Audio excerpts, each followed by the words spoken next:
नमस्कार दोस्तों, स्वागत है एक बार फिर से आदि शंकर एकेडमी के ऑनलाइन प्लेटफॉर्म में। और आज हम पढ़ने जा रहे हैं क्रिया को। जैसा कि पिछली कक्षाओं में भी हम चर्चा कर चुके हैं कि विकारी शब्द क्या है। एक बार पुनः मैं बता देता हूं कि संज्ञा अर्थात नाम। इससे पहले जब हमने पढ़ाई की तो हमने देखा कि विकारी शब्दों की श्रृंखला में हमारे पास में 4 प्रकार के शब्द होते हैं। एक होता है संज्ञा, और संज्ञा के लिए एक ही शब्द मैंने आपको कहा, क्या बोला? नाम। वह किसी भी का हो सकता है, किसी व्यक्ति, वस्तु, स्थान, भाव, प्राणी का नाम हो सकता है या किसी रिश्ते का नाम हो सकता है। उसे हम क्या कहते हैं? नाम। तो संज्ञा से तात्पर्य है किसी नाम से, और यह एक वचन बहुवचन दोनों में ही बनता है। कुछ संज्ञाएं ऐसी हैं जिनके सदैव एक वचन होते हैं, तो इसके भेद भी हमने देखे थे। उसके बाद हमने संज्ञा के स्थान पर प्रयोग होने वाला एक नाम सर्वनाम पढ़ा था। क्या पढ़ा था? सर्वनाम। और सर्वनाम के नाम से ही हमें पता चलता है सबका नाम। तो सर्वनाम से तात्पर्य क्या है? सर्वनाम से तात्पर्य है सबका नाम, सबका नाम। अर्थात जो किसी एक व्यक्ति, वस्तु, स्थान के लिए प्रयोग न होकर बहुत सारे व्यक्ति, वस्तु, स्थान के लिए प्रयोग हो जाए। जैसे मैं शब्द मैं अपने लिए भी प्रयोग करता हूँ। दुनिया में जो भी व्यक्ति हैं, पुरुष है, महिला है, बच्चा है, वो अपने नाम के स्थान पर मैं प्रयोग करता है। तो सर्वनाम के हमने रूप देखे। उसके बाद हमने देखा इन दोनों को विशेष बनाने वाला शब्द जिसे हम विशेषण कहते हैं। तो जो संज्ञा और सर्वनाम को विशेष बना दे उसे हम विशेषण कहते हैं। अब हमारा इसके बाद हमने इन पर होने वाले विकार, जो लिंग संबंधी विकार हैं और वचन संबंधी विकार, इनको हमने पढ़ा था। क्योंकि हमें काल संबंधी विकार को पढ़ना है तो उससे पहले हमें क्रिया को पढ़ना पड़ेगा, क्योंकि काल संबंधी विकार जो है केवल क्रिया में देखने को मिलता है। तो सबसे पहले हम क्रिया को समझेंगे। क्रिया ऐसा शब्द जिससे किसी कार्य का होना, करना या घटना पाया जाए, उसे हम क्या कहते हैं? क्रिया कहते हैं। चलिए चर्चा करें परिभाषा की। जैसे अजित लिखा है, पढ़ रहा है। अंशुल खेल रहा है, ठीक है, क्रिकेट खेल रहा है। भावेश खेल रहा है। जॉन पढ़ रहा है। बच्चे खेल रहे हैं। लड़कियां गा रही हैं। अंकिता बना रही है, चाय बना रही है। सुमित पत्र लिखता है। अब आप गा रहा है, खेल रहा है, लिख रहा है, पढ़ रहा है, इससे किसी कार्य का होना पाया जा रहा है, या कोई कर रहा है तो करना पाया जा रहा है। अर्थात भाषा में जब किसी शब्द से हमें किसी कार्य का होना, करना पाया जाए, उसे हम क्या कहते हैं? क्रिया कहते हैं। तो हमारे पास में आ जाती है क्रिया। जिस शब्द से किसी कार्य का करना अथवा होना पाया जाए उसे हम क्रिया कहते हैं। यह इसकी परिभाषा है, ठीक है। तो याद रखिएगा कि क्रिया से क्या तात्पर्य है? क्रिया से तात्पर्य है होना, करना या घटित होना भी हम कह सकते हैं। जैसे रमेश लड़का है, हमने लिखा है। अब आपने लिखा कि रमेश नाम है, क्या है? लड़का, और फिर क्या लिखा है। आप अंग्रेजी में पढ़ते हो एज, एम, आर, वॉज, वर, मतलब बी वर्ब जो होती है वो हेल्पिंग वर्ब का भी काम करती है। पर ऐसा नहीं है। यदि यह स्वतंत्र रूप से अकेले आती है, अगर किसी वाक्य में एक शब्द में वर्ब लिखी है, क्रिया लिखी है, वही मुख्य क्रिया कहलाती है। तो हम ऐसा कह सकते हैं कि is, am, are, was, verb मतलब बी वर्ब हेल्पिंग वर्ब भी होती हैं और मेन वर्ब भी होती है, मतलब मुख्य क्रिया का भी काम करती हैं। जैसे यहां पर है मतलब होना, तो इसे हम क्या कहेंगे? मुख्य क्रिया ही कहेंगे। चलिए आगे बढ़ें। अब आते हैं क्रिया को समझने से पहले हमें धातु को समझना पड़ेगा। किसको? धातु को। क्या है धातु? जब आप संस्कृत में क्रिया को पढ़ेंगे तो आपको क्रिया की जगह एक नाम मिलेगा जिसे हम धातु कहते हैं। क्योंकि हिंदी भाषा का विकास संस्कृत भाषा से हुआ है, तो कुछ नियम और कानून ऐसे भी हैं जो हम डायरेक्ट कहाँ से पढ़ते हैं? संस्कृत से। और कुछ ऐसे हैं जिनके रूप थोड़ी सी बदल गए हैं या उनके प्रचलन में बदलाव आ गया है, तो उसको हम थोड़ा अलग तरीके से पढ़ते हैं। तो पहले आप धातु को समझें। धातु क्या है? संस्कृत भाषा का यह शब्द है। क्रिया जिस मूल शब्द से बनी होती है, मूलांश। जैसे मैंने एक शब्द लिखा, मान के चलो मैंने एक शब्द लिखा पढ़ना, फिर लिखा पढ़वाना, फिर पढ़ाई, पढ़ाया। अब आप इन सभी शब्दों को देखें ये सब की सब क्या है, क्रिया है। अब इसके मूल शब्द में अगर मैं जाता हूं तो यहां से निकलेगा पढ़ पढ़ पढ़ पढ़, अर्थात ये सभी किससे बने हैं, पढ़ से बने हैं।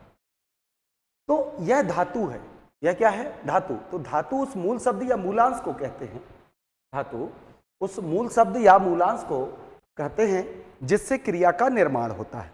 यही लिखा है, धातु मूलांश को कहते हैं, धातु उस मूलांश को कहते हैं जिससे क्रिया का निर्माण होता है, अर्थात क्रिया का निर्माण जिस मूल शब्द से होता है उसे हम धातु कहते हैं। संस्कृत में क्रिया रूप को धातु कहते हैं, हिंदी में इन धातुओं के साथ ना लगता है, अर्थात जिस शब्द विशेष में ना लगाकर आप कोई भी मूलांश निकालें किसी भी शब्द का, आप उसका मूल निकालिए कि मूल शब्द क्या है और उसमें ना जोड़ दीजिए। यदि वह क्रिया बन जाए तो समझ लेना वह धातु है। ठीक है, सिंपल सा अर्थ अगर मैं कहूं कि धातु को पहचानने के लिए हम क्या करें, तो आप किसी भी शब्द से मूल शब्द निकालिए और उसमें ना जोड़िए। ना जोड़ने पर यदि वह क्रिया बन जाए तो समझ जाइए कि वह क्या है, धातु शब्द है। धातु के दो भेद हैं, एक मूल या मौलिक धातु और एक यौगिक धातु। नाम से ही पता चल रहा है, मूल मतलब जो किसी और पर आश्रित न हो, जिससे अन्य चीजें बनी हो। तो जैसे खा पी पढ़ सो जा, इसमें ना जोड़िए, खा में ना जोड़ेंगे तो खाना बन जाएगा, पी में ना जोड़ेंगे तो पीना बन जाएगा, पढ़ में पढ़ना, सो में सोना, जा में जाना। अर्थात आपने उस मूल शब्द में ना जोड़ा और क्या बन गई, क्रिया। तो यही धातु है। तो इसे हम क्या कहते हैं, मौलिक या मूल धातु कहते हैं। यौगिक धातु कैसी है, यौगिक धातु स्वतंत्र नहीं होती, जो योग से बनी हो। अब कैसे योग से, आप जब किसी शब्द में प्रत्यय जोड़ दें या धातु शब्द में आप प्रत्यय जोड़ें या कोई भी शब्द जोड़ दें, तो उससे जो धातु का निर्माण होगा उसे हम यौगिक धातु कहेंगे। जैसे खिलाया, खिलाना, ये खा से बना हुआ है। ठीक, मूल रूप में अगर देखा जाए क्रिया बनेगी तो क्या बनेगी, खाना। ठीक, तो आपने खिलाया बनाया, खिलाना, खिलवाया, पढ़ना, पढ़वाना, पढ़वाया, ऐसे। तो इसे हम क्या कहते हैं, यौगिक धातु कहते हैं। तो समझिए, यौगिक धातु आश्रित होती है किस पर, किसी न किसी शब्द पर, किसी न किसी प्रत्यय पर। कहने का तात्पर्य क्या है कि मूल धातु स्वतंत्र होती है और यौगिक धातु स्वतंत्र नहीं होती। यह किसी न किसी शब्द पर या प्रत्यय पर आश्रित होती है, निर्भर करती है बनने के लिए। चलिए, धातु को समझा, अब आते हैं हम क्रिया को समझने के लिए। क्रिया को समझने के लिए हमारे पास में सबसे पहले तो दो आधार है। दो आधारों पर हम क्रिया को वर्गीकृत करते हैं। एक आधार है रचना, संरचना, प्रयोग के आधार पर हम कह सकते हैं, उत्पत्ति के आधार पर कह सकते हैं। दूसरा जो है वह है कर्म के आधार पर। इसकी चर्चा हम बाद में करेंगे, पहले आप आ जाते हैं उत्पत्ति के आधार पर। एक होती है मूल या मौलिक क्रिया और दूसरी होती है यौगिक क्रिया। अर्थात फिर वही धातु का जैसे मौलिक रूप पढ़ा और दूसरा पढ़ा यौगिक रूप। तो मूल धातु से बनी हुई क्रियाएं क्या कहलाती है, मौलिक क्रियाएं। कैसे, यदि मूल धातु में क्या कर दें आप, ना जोड़ दें, और इससे जो क्रिया बने वही क्या कहला जाती है, मूल या मौलिक क्रिया कहलाती है। क्या कहलाएगी, मूल या मौलिक क्रिया। अर्थात खा में ना जोड़ा तो खाना, पी में ना जोड़ा तो पीना, जा में ना जोड़ा तो जाना, आ में ना जोड़ा तो आना, दौड़ में ना जोड़ दौड़ना, हंस में ना जोड़ा तो हंसना, रो में ना जोड़ा तो रोना। अर्थात मौलिक क्रियाएं वे क्रिया होते हैं जिनमें मूल धातु में ना जोड़कर आप क्रिया बनाते हैं, वही क्या कहलाती है, मौलिक क्रिया कहलाती है। यौगिक क्रिया जो योग से बनी हो, है ना। कैसे, या तो आप संयुक्त रूप में दो या दो से अधिक क्रियाएं लिख दें, या तो नाम से आप क्रिया बनाएं। नाम से कहने से तात्पर्य संज्ञा, सर्वनाम, विशेषण आदि से क्रिया बनाएं। तो मूल रूप में वह क्या है, क्रिया नहीं है, लेकिन आपने क्रिया का निर्माण कर लिया। किससे, नाम शब्द से। नाम मतलब संज्ञा से, सर्वनाम से या विशेषण शब्द से। पूर्वकालिक क्रिया मतलब जो पूर्व के काल में किसी क्रिया के पूर्व घटने वाली क्रिया, उसे हम क्या कहते हैं, पूर्वकालिक। और प्रेरणार्थक क्रिया क्या होती है, जब आप क्रिया करने के लिए प्रेरणा स्रोत का प्रयोग करें, आप क्रिया ना कर कर किसी को इन्फ्लुएंस कर दे क्रिया करने के लिए। एक एक करके समझते हैं इनके बारे में। आइए सबसे पहले आ जाते हैं मौलिक क्रिया के बारे में चर्चा करते हैं। मौलिक क्रिया जिसे हम रूढ़ क्रिया भी कहते हैं या कहा जा सकता है, मूल धातु से बनने वाली क्रिया है। ठीक है, मौलिक धातु में ना लगाकर बनाई गई क्रिया क्या कहलाती है? मूल क्रिया। जैसे खा में ना जोड़ दिया, पी में ना, आ में ना, जा में ना, इसे हम क्या कहेंगे? मौलिक क्रिया कहेंगे। बड़ा आसान है। अगली चर्चा करते हैं। अब देखेंगे यौगिक क्रिया योग से बनी हो। अब यौगिक क्रिया के भेद भी है, तो यौगिक क्रिया से साफ सुथरा अगर हम कहें परिभाषा निकलती है या उसका शाब्दिक अर्थ निकले, योग से बनी हुई क्रिया है क्या कहलाएंगी? यौगिक क्रिया। ठीक है, इसके भेद हैं। तो सबसे पहले हम संयुक्त क्रिया कहते हैं। किसे कहते हैं? संयुक्त क्रिया। तो योग से बनी हुई क्रिया यौगिक क्रिया है, और उसका भेद आया हमने पहला क्या पढ़ा? संयुक्त क्रिया। किसे कहते हैं संयुक्त क्रिया? कि संयुक्त का मतलब क्या है? जब एक से अधिक क्रियाएं आप साथ में लिख दें तो उसे हम क्या कहते हैं? संयुक्त क्रिया कहते हैं। जैसे जब क्रिया के दो या दो से अधिक रूप मिलकर एक नया अर्थ बनाते हैं तो उसे हम संयुक्त क्रिया कहते हैं। जैसे मैंने पत्र लिख दिया है, 3 क्रिया है, यही क्या है? संयुक्त क्रिया है। इसके लगभग 13 भेद है। कितने भेद हैं? 13 भेद। एक एक करके मैं सारी चीजें समझाऊंगा, बिल्कुल नाम से ही पता है। आरंभबोधक, क्रिया का आरंभ होना। ठीक है। समाप्ति, क्रिया की समाप्ति का बोध। अवकाश, किसी क्रिया के पूर्ण होने पर, ठीक है, क्रिया प्रारंभ तो हुई या होने वाली थी किंतु वो छुट्टी में चली गई तो अवकाश बोधक। अनुमति बोधक, क्रिया को अनुमति, मुझे जाने दो, मुझे खाने दो, अनुमति बोधक, मुझे जाना चाहिए।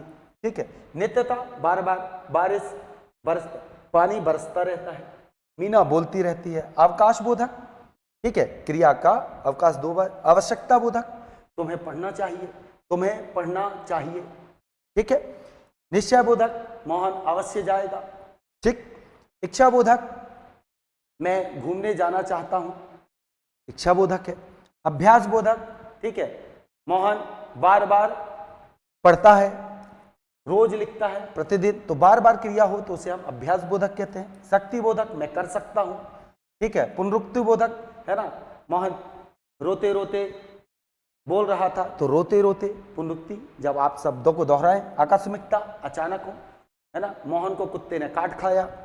अनिश्चितता बोधक, आकस्मिकता बोधक, मीना हंस पड़ी, अचानक हुई क्रिया। अनिश्चितता, जब कुछ बुरा हो जाए, है ना, कि मोहन को कुत्ते ने काट खाया। इस प्रकार से आते हैं।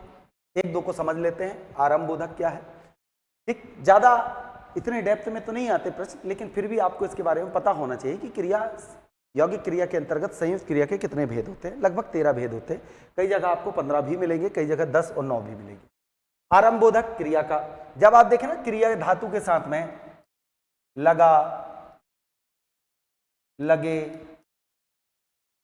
लगी, ऐसे शब्द मिल जाए, है ना, बारिश होने लगी, प्रारंभ। चावल पकने लगे, मीना रोने लगी, ऐसे। ठीक है। पढ़ने लगा, बरसने लगा, खेलने लगा, क्रिया का प्रारंभ। समाप्ति बोधक, क्रिया के समाप्त होने का। चुका है, चुकी है, चुके हैं, है ना, विपुल सो चुका है, मोहन जा चुका है, बारिश हो चुकी है। उसी प्रकार से अनुमति बोधक, ठीक है, मुझे जाने दो, जाने दो। ठीक है। स्कूल जाने दो, पढ़ने दो, भाई डिस्टर्ब कर रहे हो, दीदी पढ़ रही है, आप खेल रहे हो, मम्मी ने कहा उसको पढ़ने दो, ऐसे। ठीक। अवकाश बोधक, मतलब कोई क्रिया होने वाली थी लेकिन हो नहीं पाई। अब मैं सोने का प्रयास कर रहा हूं, मच्छर इतने काटे, है ना, मैं रात भर सो नहीं पाया। क्रिया होनी थी लेकिन क्रिया हो नहीं पाई, उसे ही कहते हैं अवकाश बोधक। अगला जाते हैं नित्यता, जो बार बार होता है ना, प्रतिदिन होने वाली क्रिया। ठीक है। जाया करना, किया करना, है ना, या चाहिए, या जाता है। आवश्यकता, है ना, तुम्हें स्कूल जाना पड़ता है ना, हमें पढ़ना पड़ता है, ऐसे। चलिए। इच्छा बोधक, ठीक है, वह घर आना चाहता है, चाहता हूं, चाहती हूं, चाहते हैं, ऐसे। इच्छा बोधक। पुनरुक्ति बोधक, घूमता फिरता रहता है, आया जाया करता है ना, रोते रोते बोल रहा था, तो ऐसे हम पुनरुक्ता बोधक कहते हैं। चलिए, अब आ जाते हैं सबसे महत्वपूर्ण, दूसरा है संयुक्त क्रिया का दूसरा भेद, नाम धातु क्रिया। नाम से ही पता चल रहा है। नाम धातु का मतलब क्या है? देखिए, मैंने आपको धातु शब्द के बारे में बताया। धातु क्या है? धातु ऐसा शब्द है जिसमें ना लगाकर, धातु कैसे पहचान करोगे? ना लगा लो, क्रिया बन जाए। जैसे एक शब्द लिखा मैंने, हथियाना, हथियाना क्रिया है। मैंने लिखा सुखाना, ठीक, शब्द लिख दिया। अब इसका मूल शब्द क्या है? हथियाना का हाथ, सुखाना का सूखा। अब ध्यान से देखिए, इसमें यदि मैं ना जोड़ूं तो क्या हो जाएगा, हाथ ना। क्या ये क्रिया बनी? नहीं बनी। सुखाना में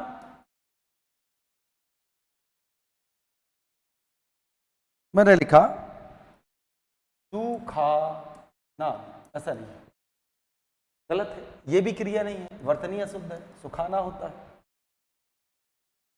अब ये दोनों क्रिया नहीं बनी, क्यों नहीं? क्योंकि ये धातु शब्द नहीं है, ये भी धातु नहीं है, ये भी नहीं। क्यों? अभी हमने पूरे शब्द भेद हम पढ़कर आए हैं, और शब्द भेद में हमने क्या पढ़ा था? शब्दों को पहचानना। ये क्या है? संज्ञा शब्द है। ये क्या है? विशेषण शब्द है। अर्थात आपने हाथ से हथियाना, सूखा से सुखाना बनाया, है ना, लात से लतियाना बनाया, ठंड से ठंडाना बनाया, गर्म से गरमाना बनाया, बात से बतियाना बनाया। ये बहुत सारे शब्द हैं। आप से अपनाया, अब आप शब्द है, आपको आपने कहां पढ़ा है? सर्वनाम में। और अपनाना क्या है? क्रिया है। अर्थात कहने का मतलब यह है, ऐसी क्रियाएं जिनका हम प्रयोग हिंदी भाषा में कर रहे हैं, किंतु वह धातु शब्द से निर्मित नहीं हुई हैं, वे नाम से बनी है। कैसे नाम? जो संज्ञा है, जो सर्वनाम है, जो विशेषण है। अर्थात आपने क्रिया का निर्माण तो किया, किंतु धातु शब्द से न कर संज्ञा शब्द से कर लिया, सर्वनाम से बनाया और विशेषण से बनाया। इस परिस्थिति में जब आपने क्रिया का निर्माण किया तो वह संयुक्त क्रिया के अंतर्गत नाम धातु क्रिया कहलाती है ना। और धातु पहचानना इसलिए जरूरी है क्योंकि अभी आप प्रत्यय पढ़ोगे। जब आप प्रत्यय पढ़ोगे तो आपको तद्धित प्रत्यय और कृत प्रत्यय, कृदंत प्रत्यय आप पढ़ेंगे। तो मैं एक ही शब्द बोलूंगा कि धातु को पहचान लीजिए, और धातु में जुड़ने वाले जितने भी शब्द हैं, जिससे आपने जो भी शब्द का निर्माण किया है प्रत्यय लगाकर, तो धातु शब्द में वही प्रत्यय जुड़कर जो भी प्रत्यय आप जोड़ रहे हो उसे हम कृत प्रत्यय कहते हैं, कृदंत प्रत्यय कहते हैं। तो देखिए, हाथ एक संज्ञा शब्द है, आपने हथियाना क्रिया बनाई। दुख संज्ञा शब्द है भाववाचक, उससे आपने दुखाना बनाया। शर्म संज्ञा शब्द है भाववाचक, शर्माना बना लिया। आप सर्वनाम है, अपनाना बना लिया। घड़ा चिकना है तो विशेषण शब्द है, तो चिकनाना आपने क्रिया बना ली। लाठी संज्ञा शब्द है, आपने लठियाना शब्द बना लिया। लात लतियाना। बात संज्ञा शब्द है बतियाना। गर्म विशेषण शब्द है गरमाना। सूखा विशेषण शब्द है सुखाना। ऐसे क्रिया का निर्माण करते हैं, इन्हें ही हम क्या कहते हैं? नाम धातु क्रिया कहते हैं। और इसके लिए बहुत आवश्यक है, इसलिए मैंने 10 बार बोला, आप पहले शब्द भेद पढ़िए, शब्द भेद को बारीकी से जानिए। शब्दों को कितने आधार हैं, किस शब्द को हम क्या कहते हैं, कौन संज्ञा है, कौन सी सर्वनाम है, कौन सा विशेषण है, शब्दों को आइडेंटिफाई करना आपको आना होगा। यदि आप शब्दों की पहचान नहीं कर पाएंगे तो आपको भाषा सीखने में, व्याकरण सीखने में बड़ी कठिनाई होने वाली है। इसलिए मैंने बेसिक चीजों से शुरुआत की, चाहे पीएससी मेंस क्यों न लिखे। चलिए आगे आते हैं। प्रेरणार्थक क्रिया। प्रेरणा का मतलब क्या है? प्रेरणार्थक मतलब इन्फ्लुएंस करना, है ना, किसी को मोटिवेट कर देना, प्रेरणा स्रोत बनना। अब यहां मुद्दा इस बात का है, क्रिया मुझे करनी थी लेकिन मैंने क्रिया की नहीं, मैंने क्रिया कराई। जैसे लिखना मुझे था, ये बच्चे बैठे हैं तो मैंने क्रिया नहीं की, मैंने बोला। लिखने की क्रिया मैंने नहीं की, मैंने बच्चों से लिखवाया और होमवर्क दे दिया कि असाइनमेंट पूरा करके आओ, तो मैंने लिखवाया, लिखा नहीं। क्या किया है? लिखवाया है। तो क्यों लिखे वो बच्चे? क्योंकि मैंने इन्फ्लुएंस किया उन्हें। प्रेरणा स्रोत मैं हूं, तो मैं कार्य ना करके कार्य करवाऊं तो उसे हम क्या कहते हैं? प्रेरणार्थक क्रिया। जैसे करवाना, लिखवाना। अब आपने लिखा, मैंने लिखवाया, तो मैंने क्या बोलूंगा? मैंने लिखवाया। अब मैंने आपको होमवर्क दे दिया, ठीक है, तो मैंने लिखाया, आपने लिखा। अब आपको होमवर्क दिया, आपको असाइनमेंट है, बहुत सारी पढ़ाई थी यार, आपने क्या किया? छोटे भाई बहन को पकड़ा, आप खुद स्वयं ना लिखकर किसी और से लिखवाए। तो एक होता है लिखना, एक होता है लिखाना, और एक होता है लिखवाना। ये प्रेरणा स्रोत के अंदर।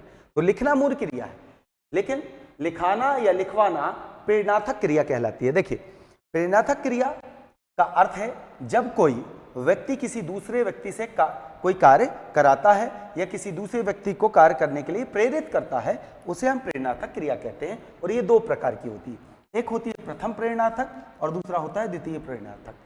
यदि मैं मोहन से काम कराऊं तो प्रथम प्रेरणार्थक है, लेकिन मोहन स्वयं कार्य न करके वह तीसरे से कराए, उसे हम द्वितीय प्रेरणार्थक कहते हैं। कैसे? जैसे जब कर्ता स्वयं कार्य ना कर कर किसी दूसरे को कार्य करने के लिए प्रेरित करता है तो उसे हम प्रथम प्रेरणार्थक क्रिया कहते हैं। उदाहरण के रूप में हंसना क्रिया है। अब इसकी प्रथम प्रेरणार्थक क्या होगी? हंसाना। अब मैं हंसा नहीं, मैंने आपको हंसाया, ठीक है, तो हंसाना मैंने क्रिया कर ली। अब मैंने आपको बोला क्या कि हंसाने के लिए, लेकिन आपने किसी और से हंसवाया। तो देखिए द्वितीय प्रेरणार्थक में जब कर्ता किसी दूसरे को कार्य करने के लिए प्रेरित करता है और वह दूसरा व्यक्ति किसी तीसरे व्यक्ति को कार्य करने के लिए प्रेरित करता है तो उसे हम द्वितीय प्रेरणार्थक कहते हैं। जैसे हंसना एक क्रिया थी, हंसाना प्रथम प्रेरणार्थक थी, और ठीक है हंसवाना क्या थी? द्वितीय प्रेरणार्थक थी। बच्चा रो रहा है, माताजी ने कहा कि लो अपने भांजे को सुला दो, तो माताजी ने सुलाया नहीं, मुझसे क्या कहा? सुलवाने के लिए कहा, ठीक है, तो उन्होंने क्या किया? मुझसे सुलवाया, तो मैंने सुला दिया। अब मैंने अपने छोटे भाई को बोला कि इसको सुलवा दो, उसने खुद ना सुलाकर किसी और से क्या किया? सुलवाया। तो सुलाया, मैंने सुलाया नहीं, सुलवाया उसने किसी और से सुलवाया, तो द्वितीय प्रेरणार्थक। उदाहरण के रूप में देखें, चलिए, जैसे उठना एक क्रिया है, ठीक है, तो मैंने कहा अपने मित्र मोहन को फोन लगा के कि कल मेरा 8 बजे एग्जाम है, मुझे 6 बजे उठा देना, ठीक है, तो उससे मैंने क्या किया? उठाना। तो वह क्रिया क्या करेगा? उठाने की, तो उठाना। अब उसने कहा यार मैं तो 6 बजे नहीं उठ सकता, उसने श्याम को फोन लगाया और बोला कि इसको उठा देना यार। तो एक है उठाना और एक है उठवाना। तो उठाना क्या है? प्रथम प्रेरणार्थक, उठवाना द्वितीय प्रेरणार्थक, ठीक है। उड़ाना किसी और को उड़ाया तो उड़ेगा कोई और, वह क्रिया है, और उड़वाना कोई तीसरा उड़वाएगा। फिर चलाना, ठीक है, तो किसी से मैंने चलवाया, तो चलाना कोई और, मैंने नहीं चलाया, किसी और ने चलाया, तो चलाना, और किसी तीसरे से हमने चलवाया, ठीक है। दिलाना, दिलवाना, ठीक है, ये छोड़ दें। लिखाना और लिखवाना, तो मैंने बोला, बच्चे ने लिखा, तो मैंने क्या किया? लिखाने का कार्य किया। लिखाना, मैंने लिखा नहीं, मैंने क्या किया है? लिखाने का कार्य किया है, तो वो लिखाना। और उसने किसी तीसरे छोटे भाई से अपने असाइनमेंट लिखवाया, तो लिखवाना। ऐसे तो प्रथम द्वितीय प्रेरणार्थक, बड़ी आसान है, देख लेना। प्रत्यय इसमें देख लें आप, प्रत्यय अगर देखेंगे ध्यान से तो यहां समझ में आ जाएगा कि आपने कौन से प्रत्यय का प्रयोग किया है। वाना प्रत्यय, ठीक है, हम द्वितीय प्रेरणार्थक के लिए प्रयोग करते हैं, ठीक है, और आना प्रत्यय हम प्रथम प्रेरणार्थक के लिए प्रयोग करते हैं, ये आप याद रखिएगा। अब आ जाते हैं पूर्वकालिक क्रिया। क्या है पूर्वकालिक क्रिया? जैसे किसी क्रिया के समाप्त होने के बाद कोई दूसरी क्रिया होती है। जैसे मोहन नहाकर भोजन कर रहा है, तो 2 क्रियाएं लिखी हैं। पहले क्या किया है? नहाया है, नहाना कंप्लीट हो गया, फिर क्या कर रहा है? भोजन कर रहा है। तो भोजन कर रहा है कि पूर्वकालिक क्रिया क्या हुई? नहाना, बस कहानी इतनी। अब नहाकर, खाकर और खेल रहा है मान के चलो, तो मोहन शाला से आया, मोहन क्या किया? शाला से आया, शाला से आया, नहाकर, खाकर, खेल रहा है। मैंने लिख दिया, कितनी क्रिया हो गई? शाला से आया, नहाया, खाया, खेल रहा है। सबसे पहले क्या हुआ? आया, फिर नहाया, फिर खाकर क्या कर रहा है? खेल रहा है। तो अभी खेल रहा है क्या है? क्रिया हो रही है। इसके पूर्व में क्या हुई? खाकर। उसके पहले क्या हुई? नहाकर। उससे पहले क्या हुआ? एक से अधिक में। तो खेल रहा की पूर्वकालिक क्रिया क्या है? खाकर। खाकर की पूर्वकालिक क्रिया क्या है? नहाकर। और नहाकर की पूर्वकालिक क्रिया क्या है? आया। यही है कहानी। जब यहां देखिए परिभाषा के रूप में पहले इसका परिचय देखें।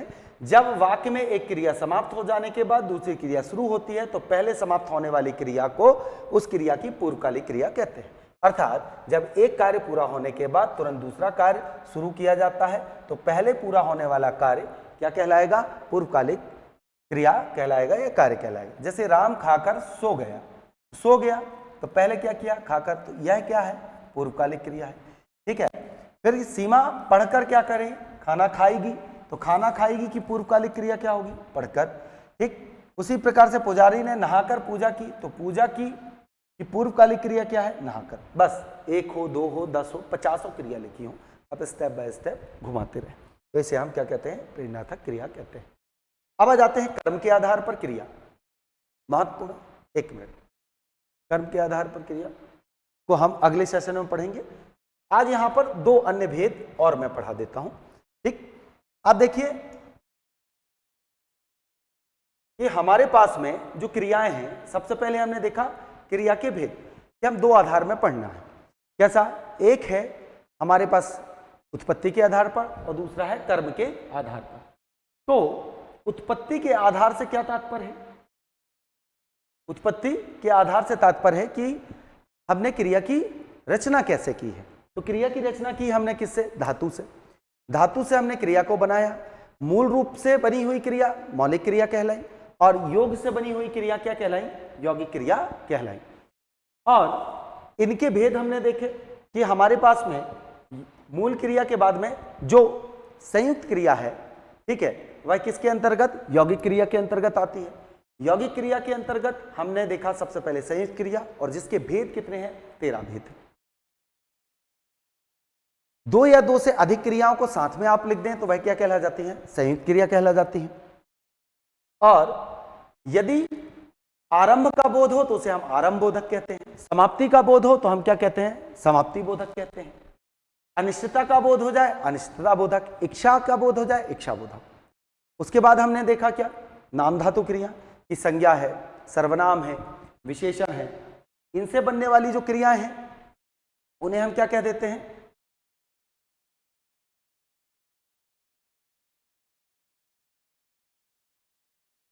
नाम धातु क्रिया कहते हैं। नाम धातु क्रिया से तात्पर्य क्या है कि हमारे पास में जब संज्ञा से, सर्वनाम से या विशेषण से कोई क्रिया बनाते हैं तो उन्हें हम क्या कहते हैं? नाम धातु क्रिया कहते हैं। फिर अगली आई हमारे पास में प्रेरणार्थक क्रिया।